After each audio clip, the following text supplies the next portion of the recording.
Welcome back नाज़रीन। अब्बासी साहब आपकी तरफ आएंगे। आप बताइए, जो इस वक्त 25 अगस्त को एक मीटिंग भी है जो किशन गंगा के ऊपर पाकिस्तान और इंडिया के दरमियान होगी, क्या मसाइल हैं किशन गंगा को लेके हमारे, और क्या हमारी किस जिसे कहिए आप कहिए कि what leg do we have to stand on, हमारा केस कितना मजबूत है? 1994 में उन्होंने बताया था कि हम ये डैम बनाने लगे हैं जी। इसमें डाइवर्जन भी इन्वॉल्व है। ये काफ़ी शाह साहब भी निगोशिएट करते रहे और इसकी डैम की हाइट और इसकी जो बाकी हाइट भी और पाउंडेज भी ये इसकी कम की है, लेकिन इसकी डाइवर्जन कम नहीं हुई। अब मैं यहाँ एक बात कहूँगा, शाह साहब थोड़े नाराज तो होंगे कि हमारे पास नीलम झीलम की जो फिजिबिलिटी थी, इसके टेंडर डॉक्यूमेंट, डिज़ाइन, ये एवरीथिंग ये नॉर्वेजियन कंपनी ने 1996 में कंप्लीट करके दे दी थी। और देखिए आपको पता है कि पूरी दुनिया को पता है कि पाकिस्तान में जो हाइड्रो पावर है उसकी प्राइस कितनी होती है, जनरेशन कॉस्ट है ऑलरेडी 39 पैसा। हमें हमारा एक मैच जब पड़ गया था, हम इंतज़ार करते रहे और हमने जाके मई 2008 में पार्टी शुरू किया, जबकि जो क्या वजह आपके ख्याल है उसकी? देखिए, ये सच्ची बात ये है कि हमारे पास जो मिनिस्ट्री एंड वाटर पावर में जो लोग बैठे हुए हैं और स्पेशली हमारे जो एडवाइजर लेवल के लोग बैठे हुए हैं, मैं आपको बरमला कहता हूँ कि उनके कंसेप्ट, उनकी वजह से पूरी दुनिया में पाकिस्तान को ना सिर्फ अपने इंटरनल वाटर के इश्यूज हैं, ना हमारे इंटरनल जो एनर्जी के इश्यूज हैं, बल्कि पूरी दुनिया में हमारी सुबकी हो रही है कि यार ये क्या हो रहा है।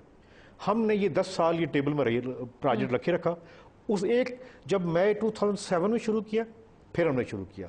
अब मैं आपको एक और बताता हूँ, यहाँ पे इंडियन के साथ बेशुमार डिस्कशंस हुई है और वो भी ये बात मानते हैं कि हाँ, इसको मेरे ख्याल में इंडियंस को एज ए गुड जस्टिस इसको विड्रॉ कर लेना चाहिए किशन गंगा को।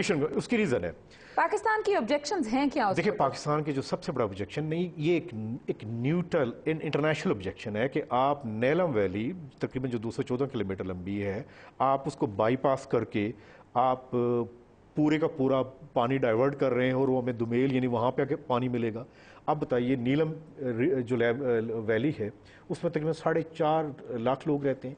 अगर आपका इत्तेफाक जाने का वहाँ पे हो तो देखिए वहाँ की जो फिशरीज हैं, वहाँ हमने 3 प्रोजेक्ट जो है वो प्रपोज किए हुए। इवन नीलम झेलम की जो इनटेक है, जिस पे 2.5 बिलियन हमारी स्टेक जो है वो लगी हुई है, उसकी इनटेक नीलम रिवर से है, वो सारी की सारी हमारी मेरे ख्याल में ग्राउंड टू जीरो हो जाएगी। अगर हम पाकिस्तान, आप जो फरमा रहे थे कि नीलम झेलम, अगर पाकिस्तान की जो फिजिबिलिटी और सब कुछ तैयार था, अगर पाकिस्तान के लिए वो पहले ऑफ द ग्राउंड हो जाता तो हम भी उससे इक्वली यूटिलाइज कर सकते जी बिल्कुल। देखिए, सबसे बड़ी बात यह कि हम अगर उसको पहले शुरू करते, अभी उसकी नीलम झेलम की क्या कहां पे देखिए है? जी, तकरीबन 22% की प्रोग्रेस है, और किशन गंगा जो लेटेस्ट प्रोग्रेस है एज ऑन 30 जुलाई 2011 वो तकरीबन 41-42 के करीब है। So they are ahead of us. So जिसका पहले बन जाएगा, अच्छा जी, देखिए जिसका पहले बन जाएगा उसका भी राइट है। ये रिकॉग्नाइज करती है।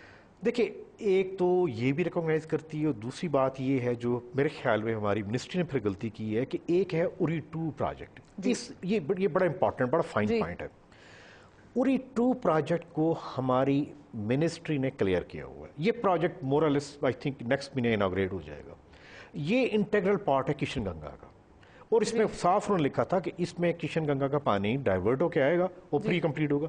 हमने उस पर जब ऑब्जेक्शन नहीं किया, अभी Indian they are coming up with this point कि देखिए हमारी ये सारी इन्वेस्टमेंट उरी 2 की भी बेकार जाएगी, किशन गंगा की भी जाएगी।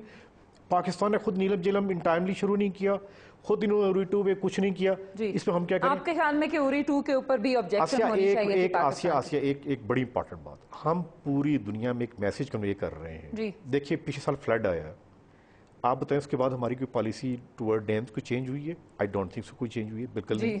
इसी तरह आपके सामने इस जो एनर्जी क्राइसिस है, इस गवर्नमेंट ने रेंटल की तरफ आ गए, हाइड्रो पावर की तरफ कोई प्रोग्रेसिव कोई इनफैक्ट इस गवर्नमेंट ने तो बंद बांध दिया हाइड्रो पावर के ऊपर कंप्लीट। तो अब ये मैसेज दुनिया में, ये बताइएगा कि इंटरनेशनली जो किशन गंगा के ऊपर पाकिस्तान का स्टैंड है, उस पर कोई हमें डिप्लोमेटिकली अंडरस्टैंडिंग है? इंटरनेशनली कोई हमारे मौकफ को भी तस्लीम करता है या उसकी तरफ सिंपैथी है? आसिया, बात असल में ये है कि अगर तो आप पहले देखिए हमारी टीम कौन सी जा रही है। हमारी टीम जो हेड कर रहा है, अब नाराज ना होइएगा, वो एक रिपोर्टर जा रहा है, एक इवनिंग पेपर का रिपोर्टर जा रहा है। देखिए, ये बात तो फैक्ट है ना। फिर उसके साथ उनकी सहेली जा रही है। देखिए उनके साथ एक फ्रेंड जा रही है और फिर उस वजह से पहले ये शाजी सैक हुए और परसों एक और हमारे वाटर कमिश्नर नहीं जा रहे जी, जो दूसरे वो भी सैक हो गए। अब आप बताएं ये क्या मैसेज आ रहा है? ब्रेक लेंगे, ब्रेक के बाद वापस आएंगे तो इसी गुफ्तगू को जारी रखेंगे।